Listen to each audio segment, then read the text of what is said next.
আমরা আমাদের এলাকাবাসী অনেক তাদেরকে আপ্যায়ন করা হয়েছে। এরপরে আমরা এখানে বাস্তবে দেখলাম যে দুইটা ঘর আবুল বশর চুট্টু মিয়া খুব অসহায়, তাদের কোনো বাইরে কোনো কিছুই নেই। তারপর বাস্তবে নৌবাহিনী লোক এখানে এসে দেখি খুব মোহাম্মদ ভাইয়া আমাদের সবার কথা শুনি ওনারা এই ওনাদের উদ্যোগে যে দুটা ঘর করেছে আমরা মাফিয়াবাসী খুব খুশি হয়ে গেছি। আর ওনারা সবসময় এই আমাদের লিয়ন চৌধুরীর সাথে যোগাযোগ করছে, যোগাযোগ করিয়ে আসি এখানে ঘরগুলা কীভাবে প্রতিদিন ওনারা দেখাশোনা করছে। দেখাশোনা করার পরে ওনারা ঘরগুলো উন্নয়ন করছে, উন্নয়ন করাতে ওনারা খুব উপকৃত হয়েছে। আমরা মাফিয়াবাসী ওনাদের কাছে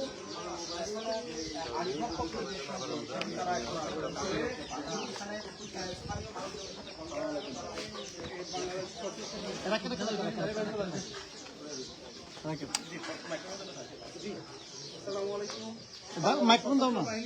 দেশের সব প্রয়োজনে এগিয়ে আছে। আমরা মানে দীর্ঘদিন পর্যন্ত আমাদের এলাকাতে কোনো চোখে দৃশ্যমান গভর্নমেন্টের কোনো সহযোগিতা আমরা দেখি না। তথা আমাদের এখানে বন্যায় ফেনীবাসী পুরো দেশ দেখছে, ফেনীবাসী পুরোই ক্ষতিগ্রস্ত হচ্ছে। ক্ষতিগ্রস্ত এলাকার মধ্যে আমাদের মাফিয়ারাও ছিল।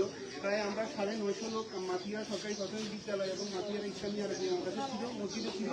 যে দুই ফ্যামিলি এখানে ঘর করছে তারাও ওখানে আশ্রয় ছিল, তাদের এখানে কিছুই ছিল না, থাকার মতো কোনো ছিল না। আমরা সশস্ত্র বাহিনী তথা নৌবাহিনীকে বিশেষভাবে ধন্যবাদ জানাই। প্রকৃত লোকগুলা তারা পাইতেছে, ফেনী যারা তারা কথা সেটা ঘর দিচ্ছে, আমরা যেটা জানতে পারতেছি। কিন্তু আমাদের মাফিয়ারা যে দুজনে পাইছে, দুজনে একদম অসহায়। আমরা আবারও বিশেষভাবে সশস্ত্র বাহিনী বাংলাদেশ নৌবাহিনীকে অনেক অনেক ধন্যবাদ।